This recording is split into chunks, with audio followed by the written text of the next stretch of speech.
By far, the saddest thing about the internet is the social credit system that exists when you make an account. Internet points are absolute meaningless pixels on a screen. Your schizophrenic uncle who sells MDMA out of his garage just got 500 internet points for saying he had gay sex with Obama in 2011. That alone should automatically shrivel your micro-celebrity hubris. And I'm not saying all internet arguments are completely pointless. Like, internet debates are very similar to gooning. You really gotta get in and out. Just sitting there and dribbling over your keyboard for an hour straight isn't gonna convince the stranger over the internet that trans people weren't involved in the 9/11 attacks. They're gonna walk away from that argument a winner because you argued with them in their echo chamber, and you're gonna leave wishing you didn't waste 30 minutes of your life debating someone that's gonna immediately beat their wife the second they shut off their laptop. KeenoBald. You on your best day, and me in my house after I took a shower. A foreign concept to you. Don't let the internet likes fool you. You guys are both losers. You both spent the entire day calling each other fake, black, and fat. You need to be fucking serious, Lemeo. I'm way out of your league. A man that looks like that? Insulting my physical appearance? This is me, and that's you, girl. Remember when we didn't know anything about each other? That was the best time ever. Every time I see my uncle, I have to pretend like I don't see him entering pocket pussy giveaways on Facebook. Like, you tagged me as one of the 3 friends. I have to shake your hand now at Thanksgiving, and I helped you get that nut. This entire social media apparatus is a system designed for us to hate each other. Content that sparks conversation gets promoted, but the algorithm is incapable of discerning rage bait to genuine discussion, so the entire timeline is filled with these streamers saying streaming is harder than a real job. The Bob House telling you to start an OnlyFans fresh out of high school, and if you want to argue with them about these points that they don't believe, you have to do it behind a paywall. And in some cases, like with Fresh and Fit, you're not even paying these girls directly. You're paying these self-admitted anti-sex work guys to argue with the girls. Everyone in this room loves each other.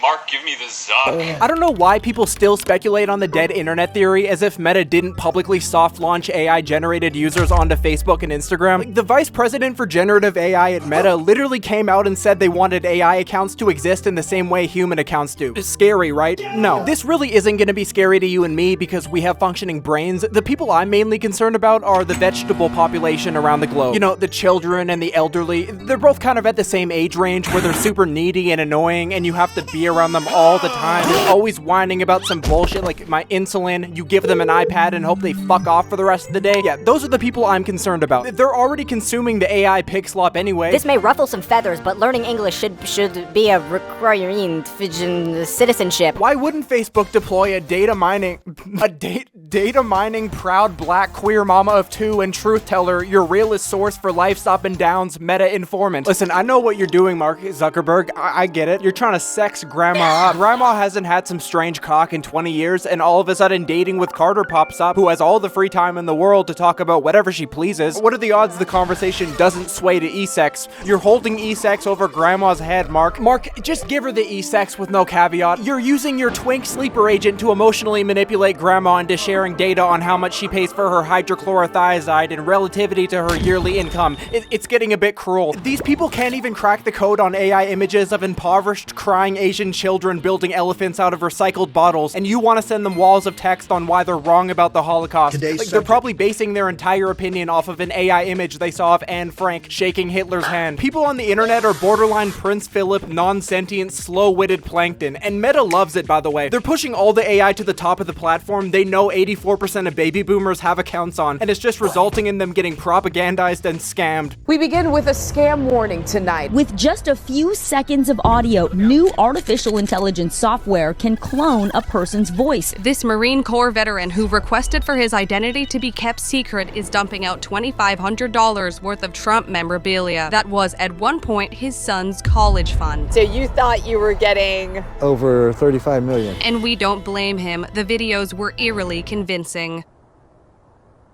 Hey guys, it's Trump. Social media has always been about individualism. The difference is that back in the day, it felt more taboo to blend your real life and online world together, so people would instead express themselves with, actual interests, and thanks to how customizable the accounts were, it was easy to stand out if you were creative. Nowadays, everyone's account is just an extension to their real-life identity, and people don't understand. You're trauma dumping online about your grandma losing the battle to cancer publicly.